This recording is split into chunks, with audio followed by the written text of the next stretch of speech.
What is up, everyone? Brandon Ferst, aka First Report, representing the First Off the Bench podcast network. Everyone comes off the bench. We are First. Welcome in to another edition of the NFL Weekly here on the network. We break down everything the NFL has to offer.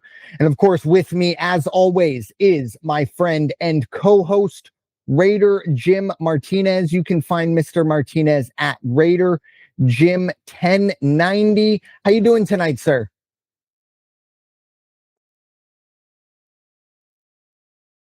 Hey, I'm doing real well.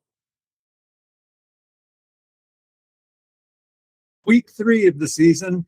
Hang on to your lunch pails. It's going to be a wild ride, I think.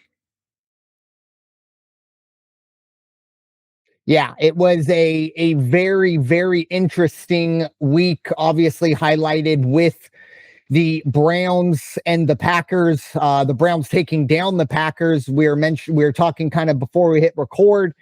Even the Panthers shutting out the Falcons. Unbelievable. And last week when we sat down, we talked about these games. I think we were both prepared for the trap of the season, or at least the early part of the season, when we saw Chicago favored over Dallas. Ironically, the line did, of course, move, I think, to Dallas by the time the game started, but Chicago embarrasses Jerry's boys, and there's true panic down in Dallas, but a lot to get to from week 3. We'll get there momentarily, but there was one thing that I did kind of want to start week 3 off, because I don't think it's been talked about as much, and this week it really has fully, but I don't know if it was last year or 2 years ago, we started this dynamic kickoff, and I'll be honest, it looks kind of stupid to me, kind of quirky. I didn't really like it. But the stats have backed it up. They went out and they wanted to make it to where kickoffs mattered. We didn't have just automatic touchback after automatic touchback. And now we're looking at 70% of these kicks being returned. We're seeing strategy implemented in terms of kind of coffin kicks into the corner where you used to see with the punters. Now, same thing with the kickers. And even for the Eagles, Cardi, the Rams kicker, putting his knuckleball up there. The Eagles had a lot of trouble corralling the ball, and it really affected their field position. So just wanted to get your thoughts, Raider Jim, on, what, year 2 or 3 of this dynamic kickoff and how it's kind of, affected that part of the game. Yeah, I think it's there are definitely ways to approach this, and you can make it a positive thing. You just have to be one of those guys that's willing to adapt and change. Okay, if we can't have the traditional kickoff anymore, how long do you think maybe it will be before you start seeing drop kicks on?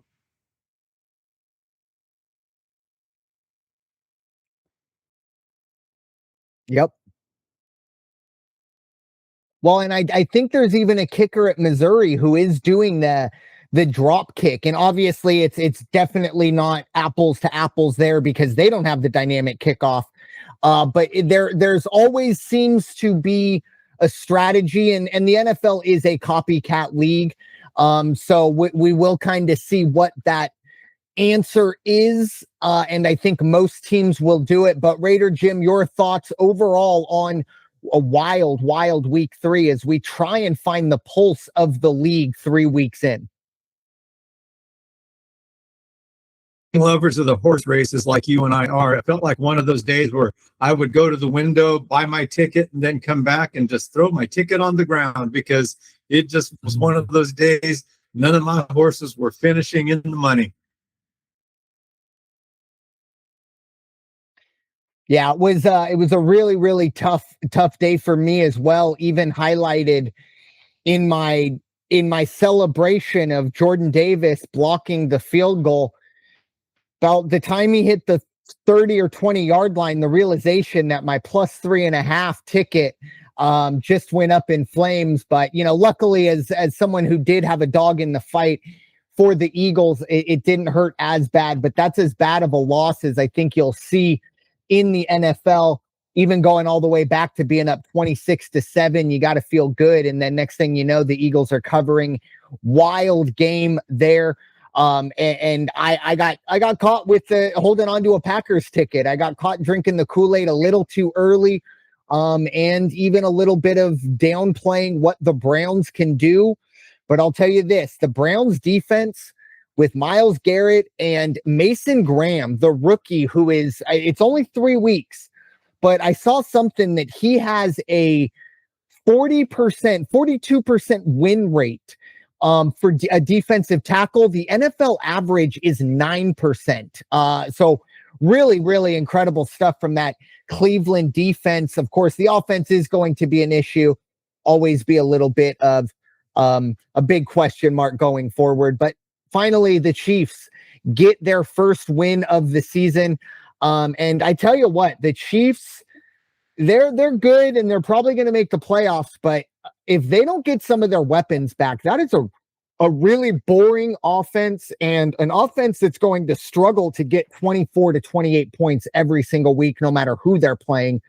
It's very odd to see an Andy Reid, Patrick Mahomes-led offense look as just kind of blah as you can get. I mean, you know, obviously the Giants' final possession where Russell Wilson, wow, we'll get to the Giants momentarily, but that final possession is pretty sad. But for the Chiefs, big one for them coming up, which we'll, of course, get to. But looking ahead to week 4, as we do hit that kind of quasi quarter pull now with 17 games, it's not as cut and dry as the quarter pull of the season, but I'm still going to call it that. Week 4 beginning. And we do have the return of the international game. And on my sheet, or on our sheet for us, I put London, because I just saw it was an international game. It's actually in Dublin. So different country, same kingdom. But we're not going to dive into that one fully. That'll be one of the games we just kind of gloss over. But I did want to give everyone a heads up. We got early football on Sunday. But diving into week 4, we are going to start in the AFC West. It is the Chicago Bears minus 110 on the money line. They're heading to Vegas to face the Raiders. The Raiders are going to be 1-point favorites, minus 110 as well on the money line. Pretty much a pick 'em. And the over-under is 48. Just a heads up, we are recording here on Wednesday, the 24th of September. So that's what the lines are. But no one gets this podcast started talking Raider football outside of Raider Jim. So Mr. Martinez, your thoughts? Bears heading to Vegas to face the favored Raiders. Yeah, I don't know how they're favorite. I don't know how Chicago, they had the line on that game last week on the home game. And yet, as well as they played against the Cowboys, they're coming against a team that couldn't have success against a beat up Washington Commanders.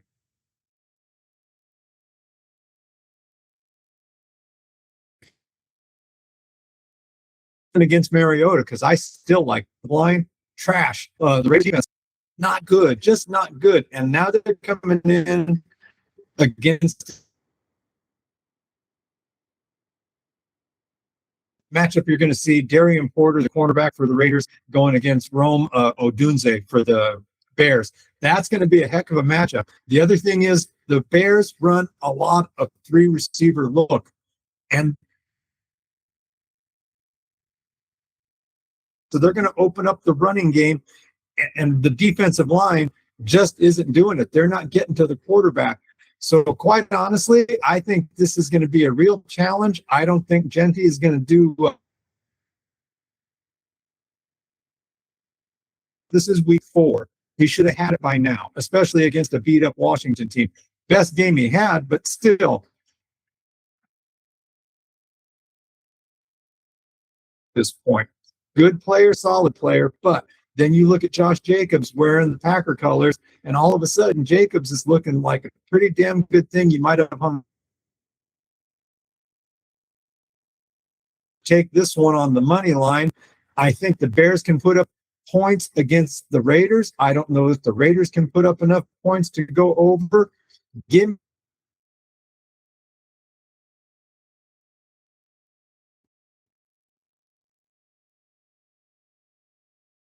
Yeah, I struggle watching the Raiders at times because I do think there are times there are things there. And as a fantasy football player, I know nobody cares about your fantasy team, and I totally get it. But Brock Bowers either needing to get healthy or kind of reintroduced to the offense will really be hopefully a bit of a boost for this team. But you have two teams that are definitely moving in different directions. And we're now looking at two straight games where we're scratching our heads when a Bears line comes out now for two different reasons now. And again, everything points to Chicago here except for the line. And even though it is a very small line, I would have expected Chicago to be 2 or 3 point favorites in this one. I don't know. I feel like this is another trap game, another Admiral Akbar going to be screaming it's a trap in my ear Sunday morning when my card gets put together. But for the sake of this podcast, I think you have to go Chicago money line. The Raiders offense needs to either be more balanced, or they need to take the training wheels off of Aston Genty. There's plenty of sound bites out there of Chip Kelly saying, oh, in basketball, it's called load management. Well, you don't have 82 games to figure it out. You got 17. This is a different league, a lot more expectations on the line here. My biggest concern with the Raiders is I expect more out of Pete Carroll coach teams, and not even the talent side of it, but you do wonder about the effort late in games when they are getting. They weren't necessarily blown out by the numbers against the Chargers, but I don't think anybody expected that game to go differently. So with all that being said, I like Chicago here, but I am so weary of this being a trap. It's like you keep finding candy. Eventually you might end up in a place you don't want to be. But I'm going to take Chicago again for the sake of the podcast, and I'm going to take the under as well until the Raiders can prove that they can put up 20 points regularly. I think you have to start pounding the unders with this team because they're probably going to be chasing points. And you do start to question, is it time for them to figure out maybe Kenny Pickett's the guy? I know it sounds crazy, but Geno does not seem like he is it right now. Question marks aplenty in Vegas, unfortunately. But moving on to Kansas City hosting the Baltimore Ravens. Baltimore coming off of a tough Monday night performance against the Lions. They are going to be 2.5 point favorites on the road at Kansas City. Money line for Baltimore -150. Kansas City +130, and the over-under is 48. Not too often you see Kansas City home dogs twice in 3 weeks. Raider Jim, your thoughts? Baltimore heading to Kansas City as favorites.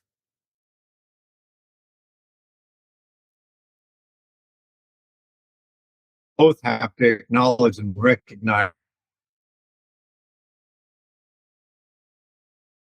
in a number of years. And again, not to take away from the game we're talking about, but kudos to the Detroit Lions. The offensive line put on an absolute clinic, and it was what a wonderful thing to watch. It was great. I was texting out to the Raider Nation saying, what did I tell you? You could. That 98.5-yard drive, 9 minutes long, was a masterpiece. Anyway, let's get on to Baltimore at Kansas City. Kansas City, guess what? And behind the curtain. Now he's exposed. Now everybody knows who the man is talking into the microphone. First thing the Kansas City could do to help themselves, get the next level tight end in there, the next round tight end. Because Travis Kelce last night, and I said, it's sad because I liked Antonio Gates as a Charger. But when he was getting on in his career and they feed, he didn't have the yards after catch, and that's what you're going to start seeing with Kelce. And then Kelce, getting a little emotional with everybody on the sidelines. Well, that act's going to get real old. leaves a little bit to be desired. So the receiving core is down. The defense is suspect. Baltimore is going to come out. Their offense is going to be able to move against the Chiefs. I think 2.5 points is being pretty generous. I might have gone 3.5. So I'll take Baltimore to cover on this one. I think that the tight end is going to be wide open and making some plays like he was. They didn't get the best of it,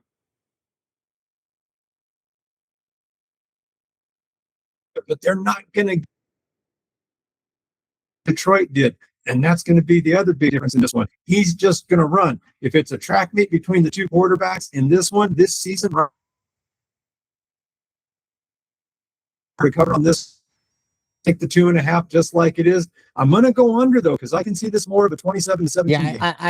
I think this is going to be a really fun game. I don't think it's as cut and dry as saying, loser is done or, loser is eliminated, because I do think there are two very good teams, very well-coached teams. I'm going to take the other side of this because I do think while the Chiefs are boring, for lack of a better word, I do think they have still that mystique about them. And when it comes down to it, the Ravens are... When the game is on the line, it seems like the Ravens always find a way to fumble it away, or some questionable decision. And it's kind of the opposite with Kansas City. Kansas City, just a couple years ago, it was almost comical that they go down 10 and they're like, okay, now they got them right where they want them. I don't think that's gone too much from Kansas City. Obviously, the injuries have been an issue, but if there's one coach that I think can kind of gloss over it, I do think it's Andy Reid.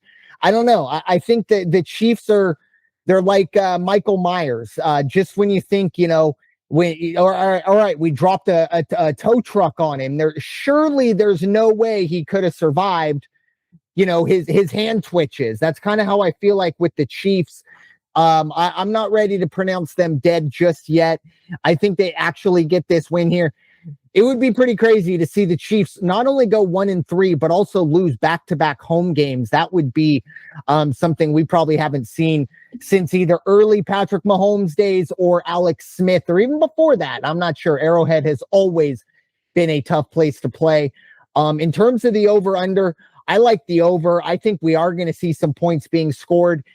It's not a desperation game, but I do feel like there is going to be desperate calls made because, again, neither of these teams want to be 1-3. 2-2 is a lot different than 1-3.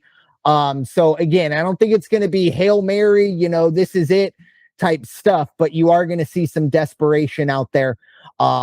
But so give me the over in this one. I think it's going to be a really fun game. Hopefully this opens up the Chiefs offense. It kind of forces them to, but we'll see going forward in this one. I really do like the over and Kansas City money line.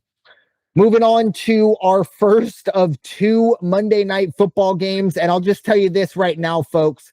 If you have a significant other who maybe isn't a big football fan, huge opportunity to get some brownie points this Monday and sit your significant other down and say, you know what? There's two football games on, but you matter more. Let's go out. Let's go to Olive Garden. Let's go here. Let's go there. Date night. You're probably not going to miss a whole lot. Not great football on the lineup. It'll be a great opportunity to maybe build up some brownie points for later in the year when maybe you have to sit down for a Thursday night and skip a family event. So just a little thought there. Anyways, we do have two Monday Night Football games. They are going to be staggered, not right after each other. I think one's at 7, the next is at 8 or 4 and 5 on the West Coast. Do the math in between. But anyways, this will be the second of the two. The Cincinnati Bengals heading to Mile High to face the Denver Broncos. Broncos are going to be 7-point favorites. The over-under is 44. The money line sits plus 290 for Jake Browning and the Bengals, and minus 380 for Bo Nix and the Broncos. AFC West is Raider Jim's jurisdiction. Raider Jim, your thoughts? Bengals at Broncos. When Joe Burrow went down, I'm that guy who always says, even when your best player goes down,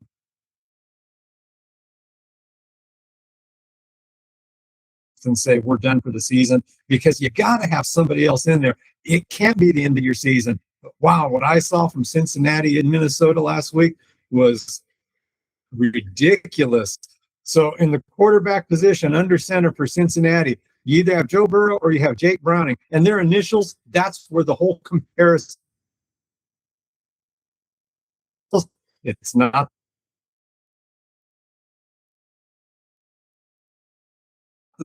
And that's saying something. That poor guy, I think they got to him, I don't know, 5, 6, 7 times, something like that. Hurried him all game long, Browning, that is. And I believe the Denver offensive line is going to put a little bit more pressure on Cincinnati. This is going to be a hard one for the Cincinnati fans to watch. Covering, but by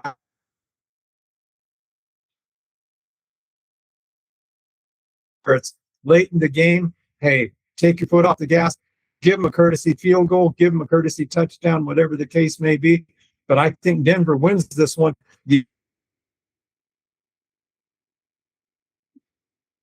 Up a lot of points. Bo Nix is still struggling to get his breakout game, if you ask me. He's got to do a little better. He can't just go for 100 yards here, 100 yards there, or, mid hundreds. He's got to really start going over 200 yards to keep these guys in the. But for this one, give me Denver minus 6.5. Give me under 44 because Cincinnati may not score. Yeah, I think it's time to panic in Cincinnati. Obviously, the panic was already there when you do lose Joe Burrow, because at that point, no backup is going to come close to Joe Burrow. But Jake Browning had at least shown, I think he was 4-3 last year. He was able to kind of do what backups are, you want them to be able to do, is kind of just keep things on the right track and not fully implode. Well, unfortunately, as you mentioned last week, it fully imploded for Jake Browning. And you mentioned exactly the reason I'm taking the under and Denver minus 6.5 as well. I'm going to buy that half a point because you kind of have to buy that hook just in case. But it's going to be the defense of Denver. They haven't been great this year. Some injuries, a lot of teams deal with that early on, getting guys back in shape early on. Hopefully we do get to see a little bit of a resurgence from this Denver defense. And this is kind of like a get right game for this defense. I know they're in film and they're checking out last week and they're knowing that Jake Browning is he's a gazelle who's been separated from the pack, and the lion herd is ready to pounce. I think that's kind of how they're going to look at this. I think it's a big get right game for the Broncos. So give me the Broncos minus 6.5 under the 44. Big reason, kind of what you said. I mean, 21-10, 21-13. What are we looking at here? It wouldn't help the spread, but even 21-20, we're still under.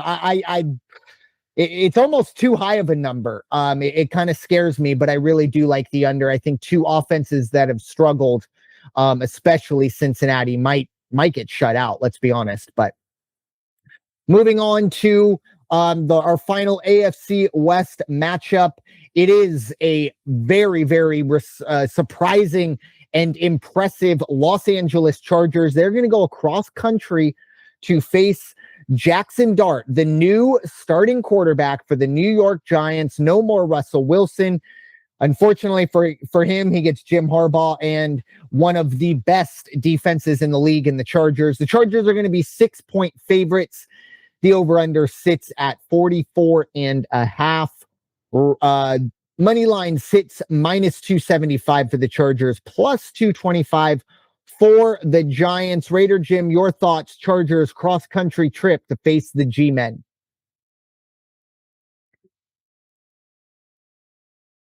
Yeah, the Giants, boy, what a And I don't understand how the coach, Dable or DeBole, however you want to say the name, and how the GM Sean are still sitting in their offices come Monday. How many more weeks are they going to make the fans and the team? Because the team is going to give up.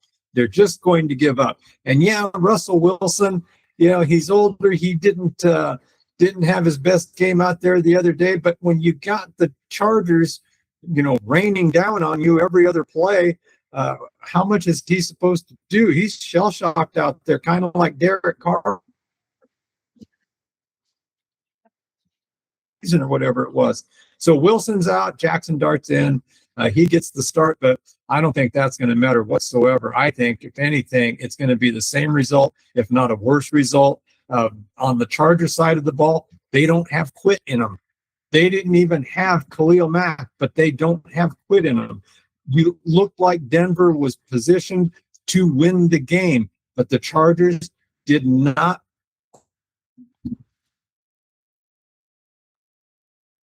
Thing for the Chargers is, and we'll see, may not matter against the New York Giants, but in the coming weeks, Najee Harris is out with a bad Achilles. That could be bad news for the Chargers. In this one, I'll take the Chargers and a half point, -5.5, even though I think they'll cover by 7.5. But give me Chargers -5.5. But I'm going to go under 45 in this one because I don't think the Giants are going to score. Yeah, we might get the allegations of copying each other's homework here on this one, because I see this the exact same way. Again, by that hook, get to -5.5.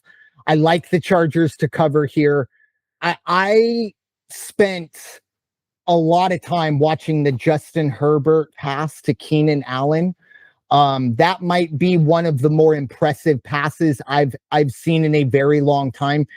Right now, I think Justin Herbert has a real conversation to be the best quarterback in the league. I know a lot of people are going to give it to Josh Allen, but Justin Herbert seems to always just come up when it needs to. Obviously, last year in the playoff game, I get it. 3 or 4 interceptions. Chargers are going to Charger. We can make the memes all we want, but this is the New York Giants. I think at the end of the day, the Chargers get the job done. I don't think Harbaugh is going to have these guys not prepared to go across country. That's one thing that Harbaugh does not do. These guys are always going to be up for Harbaugh. And again, I like the under. You got a rookie quarterback going up against a really, really good defense. Been very impressed with the Chargers defense. They had in game time, like a 10 to 15 minute let up where there was that Cortland Sutton long pass that ended the half, and then the first 10 minutes of the third quarter where they kind of blink and they went from being up 10-0 to down 17-10. But other than that, the Broncos didn't do anything, and I really don't think Brian Dable and that offense will change that. Unfortunately for Mr. Dable, probably the time is running out on his time in New Jersey. But give me the Chargers -5.5, under 44.5. Excuse me. Moving on to the NFC East side of things. Obviously, the Eagles escaped last week with their own version of a September block party. 2 field goal blocks, including the final one to win it, taking it all the way back to ruin a bunch of people's cards, including myself. But it is what it is. The Eagles this week, they're heading to Tampa to face the Buccaneers. The Eagles are going to be 3.5-point favorites in this one. The over-under is 44. Money line is -185 for the Eagles, +160 for the Buccaneers. Obviously, I'll start with the Eagles side of things. Great to be 3-0. And one of the worst first halves of football I think you can see a professional team play. I think they had -1 passing yard at half. They had 33 total yards. It was getting ugly. And then straight out of the half, first drive of the second half, strip sack sets up a one play, 11-yard, whatever drive. And the Rams are up 26-7. However, the Eagles fight back. get a huge block at the end. Jalen Hurts is finally opened up. The offense opened up a little bit. I will say, I think the Eagles, I don't want to say play possum, but I think they know, okay, we have this in our back pocket. Let's not use it until we need it. And again, that's probably oversimplifying the problems, but it's September. 365 days ago, the Eagles, I felt like, were in a much worse position when they were getting blown out by these same Buccaneers. Well, not exactly same, but anyways, last year's Buccaneers team. With that being said, I've been very impressed with Baker Mayfield and the Buccaneers offense. Ibuka is one of the top young wide receivers. What an incredible catch this past week. Mike Evans, questionable. I'm hearing probably doubtful. So that could be an issue. On the Eagles side of things, question marks around Lane Johnson. Unfortunately, Nolan Smith is going to be out until November. So the edge is going to need to get some boost elsewhere with either Jalix Hunt or someone else coming in and filling those shoes. But in terms of this game, unfortunately for the Eagles, historically, they really do struggle against the Buccaneers. And Jalen Hurts really struggles against Todd Bowles' defense. I like the Buccaneers here. Maybe fully money line, but again, I see a plus 3.5 anywhere. I'm going to take it. So I can see Tampa covering plus 3.5, but Jake Elliott going out and getting the job done late and winning it, but still failing to cover the spread. One other thing to keep in mind, I don't know what it will be, but I know it will be very warm in Florida. It's always these early season games in either Jacksonville, Miami, or Tampa where you do see cramping or things like that. So keep that in mind. But I am going to take the over because I do think this number is a little too low for these two offenses. The Eagles defense has struggled at times and Tampa's defense is good. I get it, but two really good offenses, and both of these teams, I think, expect to see each other in the playoffs. So seeding will have to come into account. Give me the over 44. Raider Jim, your thoughts? Eagles heading to Tampa.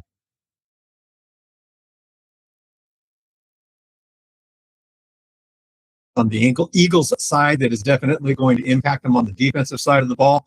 What I read right before we went on is that, Mike Evans for Tampa Bay, probably not going to play. He's not doing too well, but Baker Mayfield and the boys are going to have other targets. Now, if you look back to that historically looking at these matchups and you look at last year's game, Baker Mayfield had quite a day.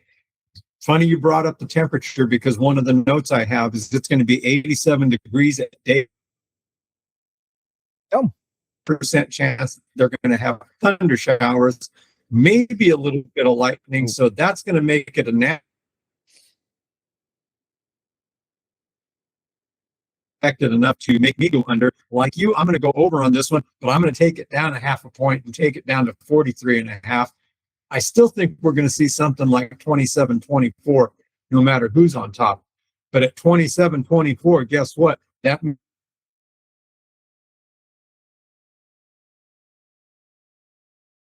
plus 3.5, give me over 43.5. And good luck to both teams, and may they all stay healthy on that wet field. Yeah, that's definitely something to keep in mind. Hopefully we don't see any weather delays or, the weird 8-hour game that seems to have a 5-hour delay in between. But that's what happens this time of year, unfortunately. But moving on to Sunday night football, it's the return of Micah Parsons. And in case anyone was sitting on the edge of their seats, Jerry Jones has come out and announced that there will be no tribute video for Micah Parsons because, you know what? Why not? Let's just keep throwing some gasoline on the fire. Anyways, the Green Bay Packers will be 7-point favorites as they head to Dallas to face the Cowboys.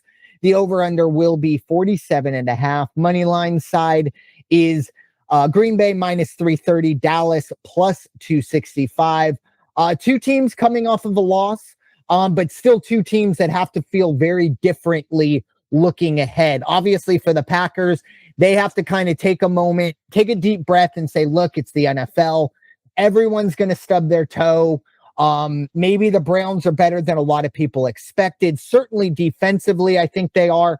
But, I think for the Packers, as frustrated and being up 10 points with 5 minutes to go and losing that game, got to be frustrating. But I think they can still feel good with where they're going, even though they're in a gauntlet of the division.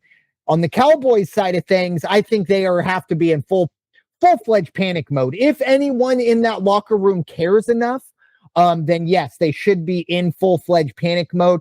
What I will say, though, is Dak Prescott and the Cowboys always seem to play better at home. They are one of the better home teams when they're all healthy and getting things going. So I think Green Bay wins this game, but I would not be surprised to see a late backdoor touchdown, something like that, backdoor cover. Give me a half a point. Give me Dallas plus 7.5. It's hard for me for a team that just scored 10 points to then give 7 on that same team. And I understand we're talking about maybe one of the best defenses versus one of the worst, but still, Green Bay only putting up 10 points last week. It's hard for me to lay 7 on them. So give me Dallas plus 7.5.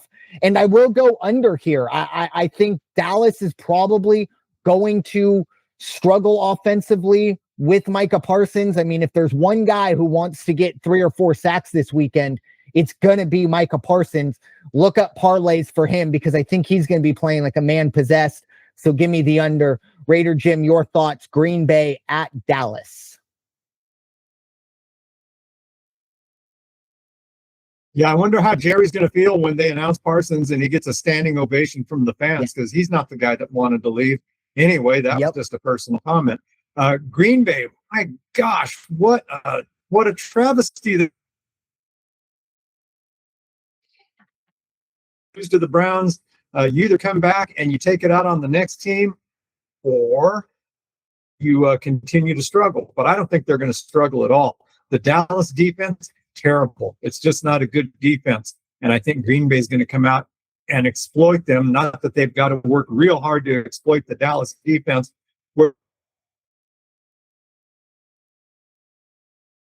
He's got a high ankle injury. He may be out for a couple of weeks, but not being there at home this week, that's not a good thing. And that just makes it a little bit harder for Dak to find a good game plan and for the offense.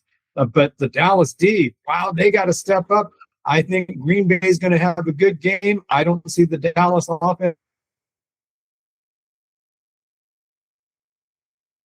Interesting number. I can see it being 28-20, and that takes us to 48 points. I'm going to go ahead and go over 47.5 on this one, which is a gamble, and why they call it us to cover the 7.5 at home. Yeah, it's going to be a very interesting night, and I think I agree with you. If Jerry has anything to say about it, they will not introduce the Green Bay defense. They will try to. It might be like Harry Potter, right? The man who shall not be named. The man who shall not be named just got a tackle. They're going to not even say his name. The PA announcer has been told, just don't even acknowledge his presence. Always fun when Jerry gets involved. But anyways, moving on to our second to last game we're going to fully dive into. It is going to be the Washington Commanders at the Atlanta Falcons. Commanders are 2.5-point favorites. The over-under is 45.5. Money line sits at minus 140 for the Commanders. Plus 120 for Atlanta. Now, as we record, Jaden Daniels is still, again, that's kind of the hard part when we do record on Wednesday. Not just the line movement, but also everyone's kind of questionable. It's very rare people get ruled out this early in the week.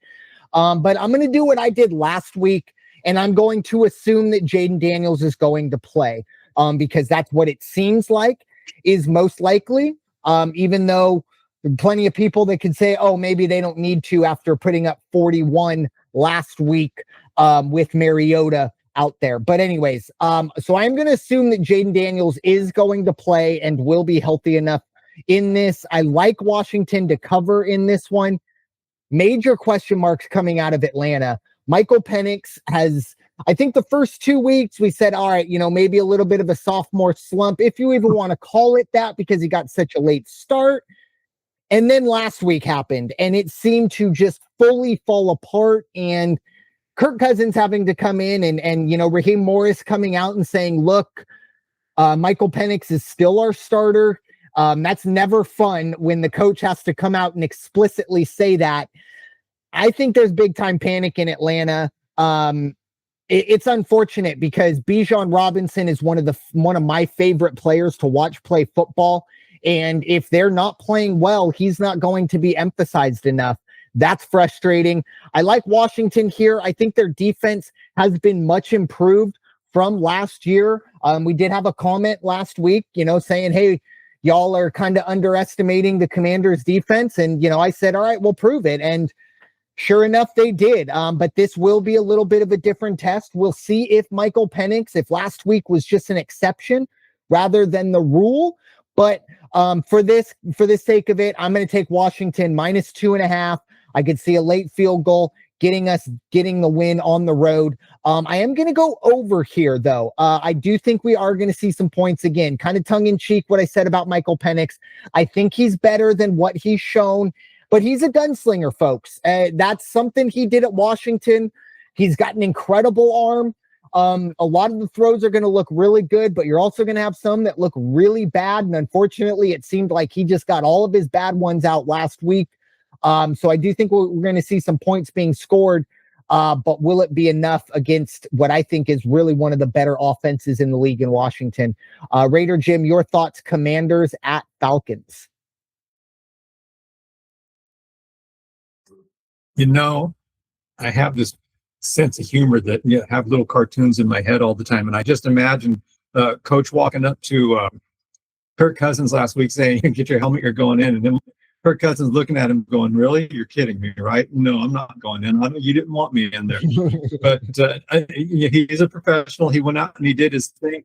I think Penix has 22 minutes and 30 seconds this week to either make a difference or to show that he's going to turn around his game. Otherwise, they're going to sit him again. And if that happens, then you get the whole locker room in a dither and everybody's it's going to be a bad look. So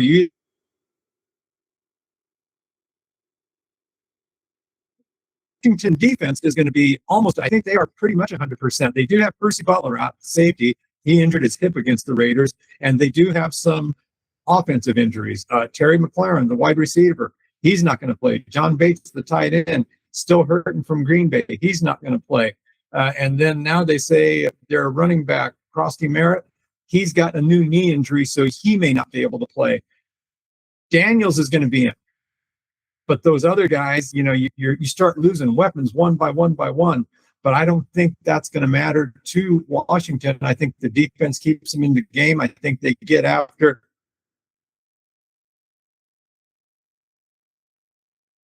Also at -2.5, that's a fine number for me. Over under 45.5. Oh, only because I think they are going to get at the quarterback for. Just don't know if Washington, because of the few injuries they have on the offensive side of the ball, if they're going to blow it up. So give me a full point, give me under 46.5, Washington -2.5. And that's how this one's going to go. Yeah. I think this is a big opportunity. Absolute nightmare scenario, as you mentioned. If Michael Penix goes out in the first half and we go to half, it's 13-17 Washington. Michael Penix has multiple interceptions.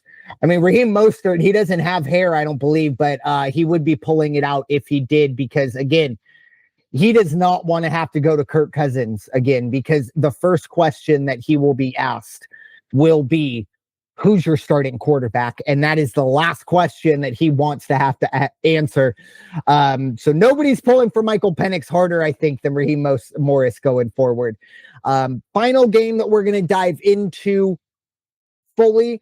Didn't have a whole lot of leeway, unfortunately, this week. Obviously, we focus on the AFC West and NFC East. No real intra-division matchups that allow other games to get some shine, but this is one that I think is going to be one of the more intriguing, definite measuring stick for the Indianapolis Colts as they head to Los Angeles to face the Rams. The Rams are going to be 4-point favorites. The over-under is 49.5. Indy is plus 165 on the money line.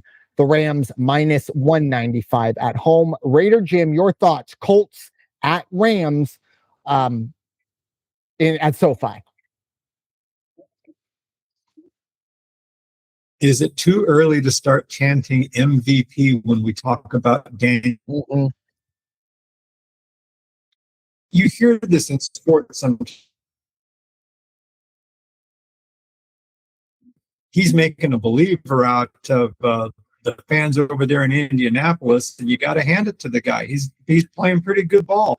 He's going to be without one of his targets this week. It sounds like Alec Pierce may be out. Doesn't matter. They're going to make up for it. Hardest game they lost to the Eagles. -4. That's probably one of the best lines you and I have seen over the last couple of weeks. I really like the way that they handicapped this one. The defense is going to have, or the Colt defense is going to have their work. Good game. If by some chance Indy not only covers, but if they can come out and get a victory on the road in LA like that, wow, that would be one of the stories of the week as far as I'm concerned. But I think the Rams are going to have enough offense and defense to duplicate a lot of what they did against the Eagles. Difference is going to be they're going to be able to hold it this weekend at home. Give me the Rams -3.5. Over 48.5 in this one. Yeah, I've been a little late believer in the Daniel Jones experiment. And to answer your question, Raider Jim, I believe, yes, it is a little too early to start chanting MVP at Daniel Jones.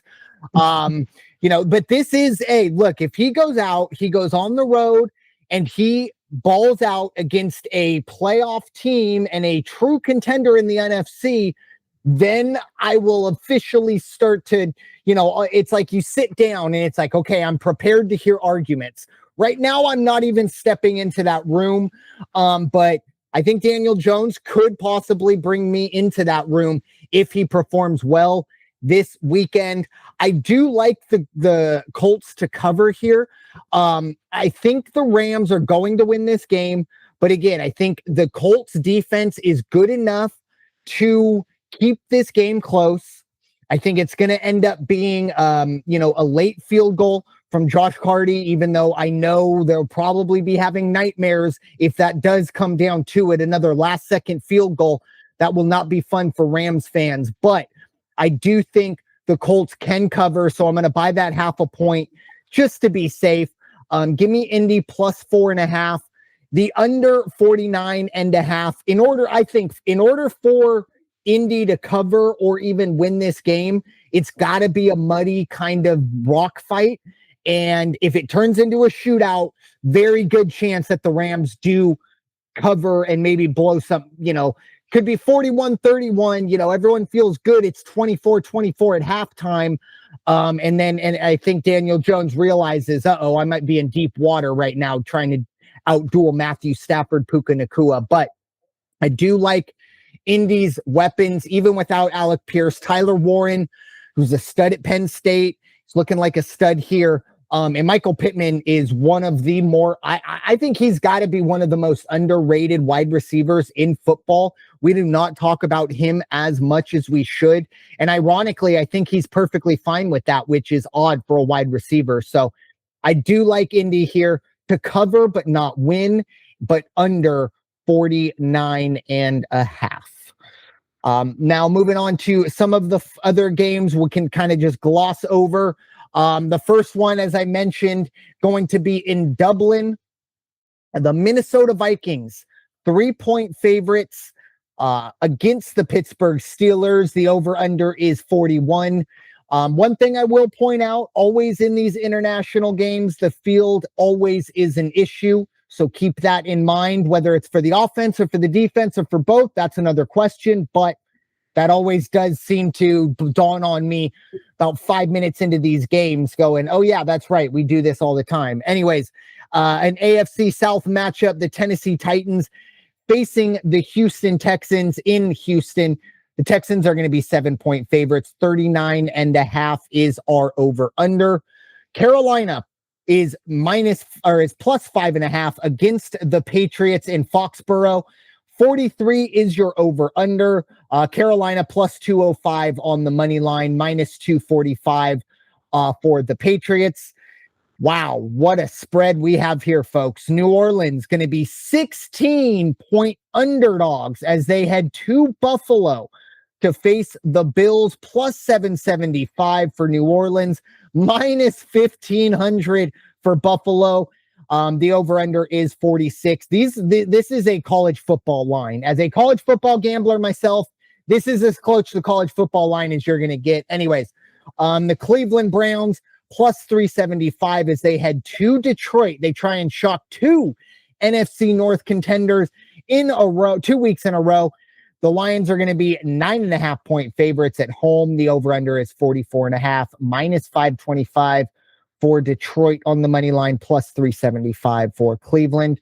Jacksonville heads across country to face the San Francisco 49ers. Brock Purdy possibly back, may still be Mac Jones, but the Niners, as of right now, 3.5-point favorites. 47 is the over-under, plus 150 for Jacksonville on the money line, minus 175 for San Francisco. And finally, I do believe, I don't think I mentioned, so this is our first Monday night game. Of course, this is, again, your time to go apple picking, pumpkin carving, whatever couples do. This is your opportunity to sneak that in, get some brownie points, because the New York Jets are going to head down south to face the Miami Dolphins. The Dolphins are going to be 2.5-point favorites. The over-under is 45, plus 130 on the money line for the Jets, minus 150. Raider Jim, any thoughts on these games?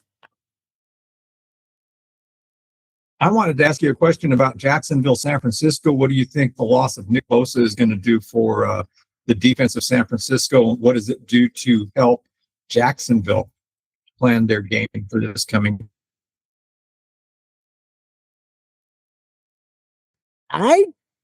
Obviously, this is a huge loss for the Niners, no matter what you think about the Bosa brothers, whatever jokes you want to come up with. Their teams are better when they are on the field. And it does seem to be, it's very odd that the Bosas will be out for this concrete amount of time. It seems like the Bosas, they're kind of walking question marks. You know what I mean? It's kind of odd to have like finality on their season, because usually by week 14, 15, or 16, it's like they're just copy and paste on the injury report. But Jacksonville's interesting to me because they're 2-1.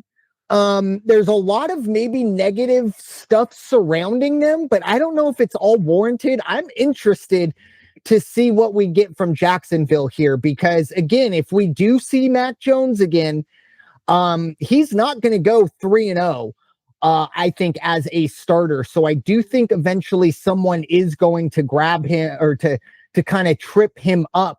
And also, I do believe, I don't know if it was the last place he was, but I definitely know, obviously, Mac Jones spent some time backing up Trevor Lawrence in Jacksonville. So they know the book on Mac Jones, even though, maybe they also do know the book on Trevor Lawrence. But Jacksonville's a sneaky team. 2-1. Not a whole lot of people are talking about them, nor really should they. But the one thing that I do want to bring up, I really think Carolina is live against New England. I was impressed with what Carolina did. Obviously, a lot of talk about Michael Penix and the struggles of Atlanta.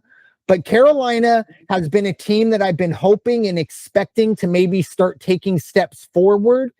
And last week was, And for whatever reason, I think we all just kind of stopped and pointed and laughed at Atlanta, and we didn't look around and go, oh, hold on a second. So I really do like Carolina here against New England. I think Drake May, I don't know if it's the coaching or what's going on. A lot of Patriot fans seem to think that everything's just fine with Drake May, but I don't see it with him, if I'm being completely honest.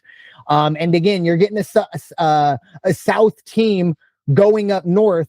But if you're going to do it in September. You're not going to have to worry about any Northeast weather. So I really do like Carolina. Definitely to cover, maybe even on the money line. But Raider Jim, any thoughts there or final thoughts for the podcast? Yeah, on that Carolina game, I'll tell you what, New England, if they had an exemplary running game, a mediocre running game, they would have and should have beat the Steelers, but they only, I think 45 yards was their best guy last week. But May, he went out there and threw for 260 yards. So it's really a shame. But Carolina, they had that. Falcons had to change quarter completely. I'm with you. I think Carolina.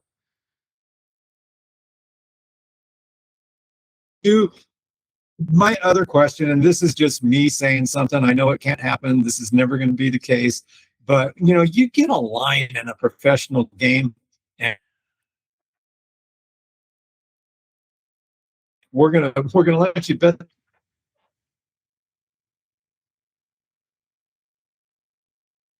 with dishonest moves, or what I'm trying to say. I'm sorry, can you repeat that? You kind of broke up. So when you get a line minus 16, at one point when you're talking professional football, do you think it's ever going to come to where put a line out there? We'll give you the over-unders, we'll give you the money line, but we can't, we're not 16.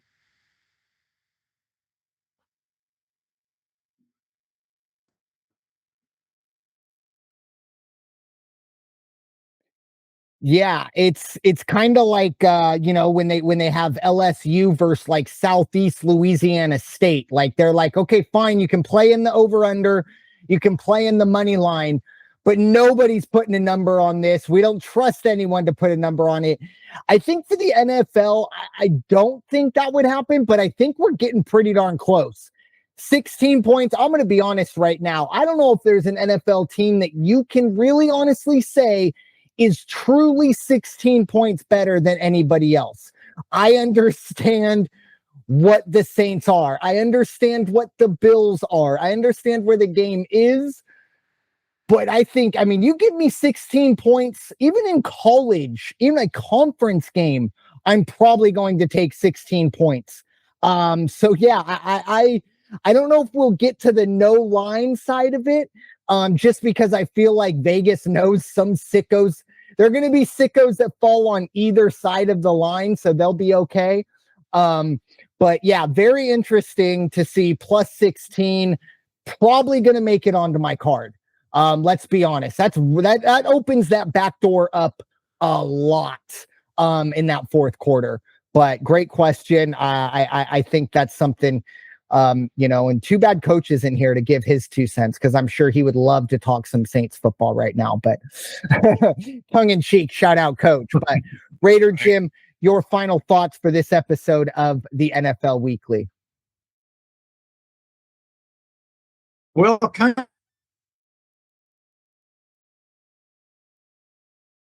get a hold of the commissioner there, Gloria from Navarez from the West Coast Conference last year, or excuse me, formerly West Coast Conference, now Mountain West Conference commissioner. Wanted to talk about the effects of NIL on college, about the gambling and the things that go on. And sure enough, as I've got that running around in my head as a topic I'd like to talk about, what do we have? We have players getting pegged for shaving points and all these other things just within the past week. I think the more dude, you're too old. Maybe you shouldn't be talking this sports and gambling anymore. But let me tell you, the more it becomes prevalent, the more it's out there, more commonplace. And guys are going to go 3 layers down to their best friends or whoever and say, don't worry, they're not going to catch the ball. Don't worry, we're not going to do this. It's just being set up for that. The NFL has gone from gambling, shame on you, it's a bad thing, to look at who their big sponsors are now. And you get bonuses. If you want to bet, we'll give you $500 if you make it on. Is there time?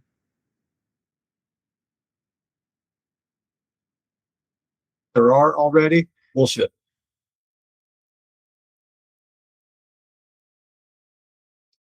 Yeah, it's kind of the forbidden fruit, right? Someone's going to take a bite, and once that first person takes the bite, people are going to start taking more and more and more bites. It is frustrating, and I don't know if you saw Raider Jim. This is my final thought. Something to keep an eye on. Kind of a little bit under the weather, but apparently the FBI is working with the NFL. There are maybe some questions about the Browns Packers game last week. I don't think Vegas felt so good about having to pay a lot of people out on that side of things. And the joke side of it is, wow, the Browns win a football game and they literally have to open a federal investigation, which is very funny. I get it. But I do think it does get to the greater point of, while I don't think anything nefarious is going on, it is a question of not if, but when we get a big time betting scandal. And I mean more than Jameson Williams suspended because he bet on March Madness or this or that, or Calvin Ridley bet in the team locker room on a women's college basketball game. But when it's truly point shaving or player performance shaving, whatever you want to call it, that's when I think that would be a very interesting reaction, because the NFL has nobody to blame but themselves when that comes. Because as you mentioned, it used to be vague little late touchdowns, and the commentator would say, oh, there are some people in the desert that didn't like that. That was as close as they would even admit that there was gambling going on. Now you almost darn near see live lines on the scoreboard. So it's a very slippery slope. And again, I kind of look around and go, okay, they're making their bed. Someone's eventually going to have to lay in it. Keep an eye on that. Hopefully we won't get there, but I think we all expect eventually, unfortunately, we are. But with that being said, thank you all so much for listening to this episode of the NFL Weekly, presented by the First Off the Bench podcast network. Everyone comes off the bench. We are First. It is time for you all to go wash your hands and stop hating, everybody. We'll talk to you all very soon. Take care.